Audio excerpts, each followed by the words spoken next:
Bon matin les amis, j'espère que vous allez bien, j'espère que vous avez passé une belle semaine et que une belle fin de semaine s'annonce pour vous. Alors je suis de retour de Stockholm où j'ai pu assister et présenter aussi mes jeux, mes livres et mes formations à une foire alternative au centre, donc à la capitale. Et c'était très rafraîchissant de rencontrer des personnes qui ont une façon de vivre, une manière d'être qui est différente du Sud. Vous savez, quand je viens du Canada, il y a des choses qui me manquent vraiment de cette façon de vivre. Euh, dans le sud, on retrouve plus cette façon de laisser aller, c'est correct, prendre le temps, etc. Alors que dans le nord, il y a une façon plus carrée, plus juste, respectant le temps qui est là. Donc, et comme je dis, chaque pays a des aspects qui sont constructifs et qui sont destructifs, mais il y a aussi des côtés qu'on va avoir plus d'affinité avec comparant à d'autres endroits. Ce qui était très intéressant aussi de voir là-bas, c'est l'activisme que j'ai ressenti auprès des femmes qui veulent retrouver cette liberté d'être, cette liberté d'expression. Parce qu'on peut penser que les femmes sont libres dans les pays Western countries, donc les pays occidentaux, mais ça, elle l'est pas. Elle l'est pas. On est toujours assujetti au patriarcat, peu importe sa forme. Euh, et il y a plusieurs femmes qui m'ont partagé cette fatigue du fait de travailler, de vouloir avoir une place, mais en même temps, il faut avoir des enfants, il faut s'occuper de la maison, il faut s'occuper de la famille. T'sais. Et là-bas, il y a encore ce lien familial qui est puissant, qui est fort et qui persiste. Euh, donc, c'est vraiment, je trouve ça très fascinant de rencontrer des femmes qui ont cette volonté de sortir d'une prison qui semble une prison dorée dans ces pays-là. J'ai rencontré aussi des hommes qui s'intéressent à la spiritualité. J'étais surprise de voir plusieurs hommes présents. D'habitude, c'est disons 90% des femmes, mais là, durant cette expo, j'ai constaté quand même qu'il y a plusieurs hommes euh, qui étaient présents comme thérapeutes ou autres, mais aussi parmi les seekers, donc ceux les chercheurs, les mystiques, ceux qui sont en train de chercher une ouverture plus grande pour leurs êtres, vouloir voir au-delà de la boîte dans laquelle ils ont vécu pendant des années. C'était vraiment génial et rafraîchissant. Ce que j'ai appris aussi, c'est que j'ai fait une conférence, et c'est drôle parce que c'est dans la fenêtre, vous savez, cette fenêtre entre les éclipses. Et je ne sais pas comment vous vous sentez, parce qu'en tout cas, c'était très puissant cette fois-ci. C'était vraiment de... je ne sais pas si vous avez ressenti cette puissance-là qui nous traverse de ces champs de renouvellement et de départ. En tout cas, moi, j'ai senti vraiment que j'ai fermé certaines portes et qu'il y a maintenant de nouvelles portes qui s'ouvrent pour moi dans pour les futures étapes. Et euh, je me sens beaucoup plus légère. C'est drôle à dire parce qu'il y a une forme de lourdeur que je ressentais ces dernières années. Euh, Au niveau global, vous savez, quand on a cette hypersensibilité de ressentir les énergies, de capter ce qui se passe, de lire les énergies du monde en quelque sorte, de connecter avec les grilles planétaires, on capte l'atmosphère générale et ça nous pèse, ça pèse lourd. Mais avec cette éclipse, j'ai senti vraiment un gros nettoyage se faire à plusieurs niveaux et même des programmations. C'est ça que je voudrais amener ça pour vous. Euh, la programmation est assez puissante parce qu'elle est nourrie. Vous savez, quand vous vous habituez à faire les choses de la même manière, à penser de la même façon, vous nourrissez cette façon d'être, cette façon de vivre. Elle vous donne sens. Elle donne sens à vos actions. Mais avec cette éclipse, on a vraiment cette opportunité de couper ces programmations, de les fermer. Et quand vous êtes habitué à fonctionner d'une certaine manière, c'est comme si les voies que vos pensées entreprennent ou que vos émotions prennent, ils ils arrivent à un chemin euh, où il n'y a pas de poursuite. Chemin coupé, chemin fermé. Et là, ils restent là, puis ils attendent à ce que vous les nourrissiez.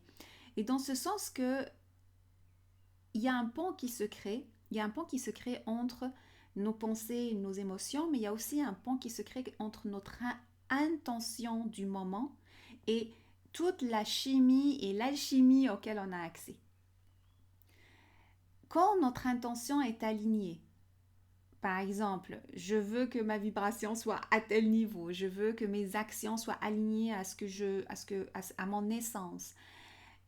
Les pensées anciennes, les émotions anciennes, elles deviennent orphelines parce que vous n'arrivez plus, en fait, vous avez décidé de ne plus les nourrir, de ne plus aller les sauver, de ne plus créer un pont avec eux. Et donc ce pont-là, on a eu cette occasion dans les éclipses de couper ces programmations, mais encore, il faut aller plus loin. C'est-à-dire que avec votre intention maintenant, vous devez créer de nouveaux chemins pour de nouvelles émotions, de nouvelles façons de faire, de nouvelles pensées, etc. Et je me concentre beaucoup sur les émotions parce que cette semaine, on a discuté des rêves. Euh, quel est votre rêve vu les changements planétaires? Certaines personnes pensent à déménager dans d'autres pays, à aller trouver d'autres travail, etc., etc. Donc il y a ces rêves-là qu'on nourrit depuis notre enfance, mais il y a des rêves qu'on n'a pas pu réaliser encore ou qui ne fitent plus avec ce que nous sommes. Et donc les gens, ce que j'ai senti, c'est qu'ils sont à court de rêves.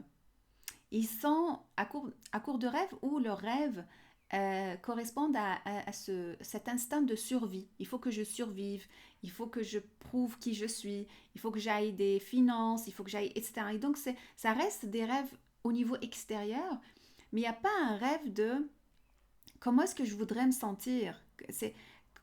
C'est dans quel état d'être que je voudrais être, que je voudrais vivre pour aujourd'hui, pour demain, pour la semaine prochaine. C'est pas nécessaire que ce soit dans plusieurs années, mais quel est l'état d'être dans lequel je veux être.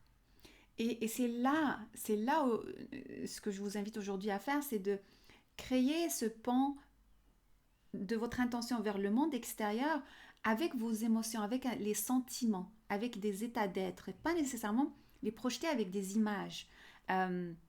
Je voudrais avoir, je sais pas, telle maison, je voudrais avoir telle personne, etc. Vous savez, extérieur, mais vraiment avec un état d'être, des vibrations qui émanent de vous, de votre essence, de vos émotions, de votre centre, vraiment. C'est comme, et là, ça rayonne, ça fait comme une goutte d'eau, vous savez, ces petits cercles-là qui se diffusent et qui vont dans tous les sens. Donc, euh, l'autre chose qui vient, c'est, on a parlé des états d'être, on a parlé de dire au revoir, euh, mais aussi euh, votre histoire. Quelle est votre histoire? Parce qu'avec cette éclipse qui vient, c'est encore une plus forte reconnexion avec notre essence. C'est ce on enseigne au Temple des Roses. Retour à l'essence et comment on la manifeste sans égard, sans pour autant que ce soit dans les formats connus sur ce que vous voyez sur Internet. Ou l'état d'être de prêtresse, l'état d'être d'une naissance qu'on manifeste n'a pas besoin d'avoir l'aspect de moi en train de parler là sur YouTube ou d'un thérapeute ou d'un médecin ou de chacun, son essence émane et vibre d'une manière individuelle et qui joue, qui fait partie d'une symphonie plus grande. Donc, l'objectif, c'est de déconstruire vos rêves anciens ou ces images qui peuvent être projetées, mais aussi il y a, le côté prêtresse, le côté dédié, le côté à tous les jours, on reconnecte avec notre essence et on ramène quelque chose de plus. Hier, oui, il est où le livre? Hier, j'avais avec ma cliente, on parlait de l'essence et de son importance. Et je lui donnais cet exemple du livre, le livre que j'ai là présentement. Imaginez que vous amenez juste une feuille. Vous amenez juste une feuille de vos mémoires comme essence. Je peux la déchirer, je peux la mettre dans l'eau, je peux faire tout ce que je veux avec cette feuille. Mais si vous commencez à amener une feuille sur une feuille, sur une feuille, sur une feuille, le livre devient solide. Donc, en ramenant votre essence avec ses mémoires, avec vos vibrations, vous les consolidez. Vous consolidez votre être. Ça devient matériel. C'est comme ça qu'on devient matériel. Et je donnais aussi l'exemple de Seigneur des Anneaux, par exemple, ou ces films mythiques qui étaient un livre, mais après c'est devenu un film, c'est devenu des chansons, c'est devenu un mythe qui a à l'intérieur des mémoires réelles, en quelque sorte, de l'ancien monde. Et donc, comment est-ce que vous pouvez, dans les prochains mois, prochaines années, ramener votre essence pour qu'elle devienne livre, solide, pour qu'elle devienne mythe, qu'elle devienne réalité physique pour vous et pour les autres, qu'ils puissent voir l'essence que vous êtes. Et ça n'a pas, pour certaines prêtresses, je vais parler de la façon de nous présenter, les objets qu'on utilise, les bijoux, les vêtements, notre façon de parler, etc.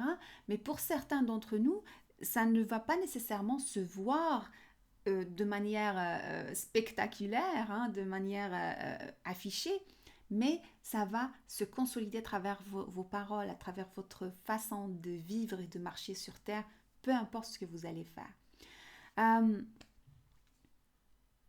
donc, et c'est pour ça que je voulais vous ramener cette expérience de l'expo à Stockholm, parce que quand j'avais fait la conférence de deux manières différentes, la première conférence, je parlais de mon expérience, etc. J'avais plus de personnes qui venaient là, qui étaient debout, il n'y avait pas assez de chaises, mais les gens ont vraiment adoré la première conférence. Mais la deuxième conférence où je voulais la faire différente, je voulais amener les gens à faire le travail, à faire le voyage vers leur essence pour savoir qu'est-ce qu'il y a à libérer, qu'est-ce qu'il y a à ouvrir pour la prochaine étape. Et là, j'avais moins de personnes. J'avais moins de personnes parce que pour parler, pour dire les choses, pour, vous savez, s'afficher, c'est assez facile, mais pour faire le travail et garder la motivation et dedication, l'implication vraie pour votre essence, pour votre passion, ça, c'est pas tout le monde qui peut le faire. C'est ça la différence. C'est ça votre différence dans les prochaines étapes. C'est ça qui va faire que votre livre soit livre ou que votre essence aille juste une page qui va s'oublier le lendemain. Oh, j'ai fait un voyage, puis j'ai connecté avec mon essence, puis tout est beau, puis la semaine prochaine, j'ai oublié, je ne sais même plus qui je suis. Donc, c'est la consolidation de ce que vous faites, de votre pratique. Donc, ramenez ce livre, ramenez votre essence pour que ça devienne le mythe, un mythe qui est vivant et qui marche sur Terre. Donc voilà ce que je voulais vous partager aujourd'hui. Je vous invite à vous inscrire à mon infolettre parce que j'ai pas mal de nouvelles qui viennent. J'ai un nouveau projet aussi sur les lettres arabes et leur mystère à découvrir dans votre nom. J'ai hâte pour ce projet. Ça fait maintenant en fait, je calculais, ça fait 6 ans en réalité que ce projet se prépare. Vous allez voir, le livre il est comme un petit, c'est pas comme mes autres livres là, mais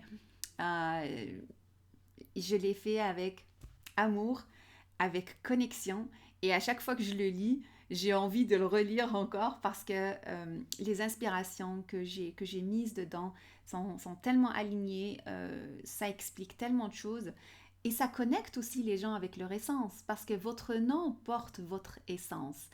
D'ailleurs, en parlant de ça, je vais faire une expérimentation avec vous s'il y a 3 personnes qui seraient intéressées à m'envoyer par courriel en bas votre nom et je vais explorer votre essence à travers votre nom en langue arabe. Donc avec les lettres arabes, on va les transformer pour les découvrir et ça, c'est quelque chose de vraiment unique. On va découvrir les secrets de votre âme et ce que vous êtes venu faire ici à travers votre nom en langue arabe. Donc si vous êtes intéressé, peu importe votre nom, que ce soit Catherine, Sophie, Elodie, peu importe votre nom, envoyez-le moi et ça me fera plaisir de faire cette exploration-là en vidéo. Je la ferai peut-être la semaine prochaine. Donc voilà, je vous envoie beaucoup, beaucoup d'amour et beaucoup, beaucoup de motivation pour ramener votre essence. De toute façon, nous, on travaille comme ça au temple. Dedication, authenticité à travers plusieurs mois pour que ça rôde. Et là, il y en a certaines d'entre les prêtresses qui sont dans la 2e année où on fait la rencontre avec The Golden One. Et là, on va encore plus profondément dans l'incarnation de notre essence. Donc voilà, je vous retrouve à très, très bientôt. Ah, bye bye.